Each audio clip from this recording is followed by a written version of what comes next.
বিশ্বাসঘাতকতা একটি আচরণ নয়, এটি একটি নীরব যুদ্ধ।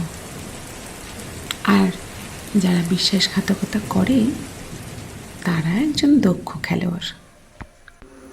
তারা এমনভাবে তাদের জীবন সাজায়, দেখলে মনে হবে পৃথিবীর সবচেয়ে নির্দোষ আর পরোপকারী ব্যক্তি তারা। তাদের আচরণে এমন নিখুঁত অভিনয় থাকে যে আপনি অতি অবশ্যই তাদের প্রতি আকৃষ্ট হবেন। আপনি ভাববেন, একজন এতটা নিষ্পাপ মানুষ আপনার কখনো ক্ষতি করবে না।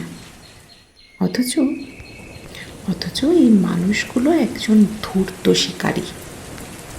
তাদের পছন্দের শিকার সমস্ত আবেগপ্রবণ মানুষগুলো। তাদের লক্ষ্য আপনার মন জয় করা হলেও তাদের উদ্দেশ্য কিন্তু আপনার হৃদয়টাকে টুকরো টুকরো করে দেওয়া।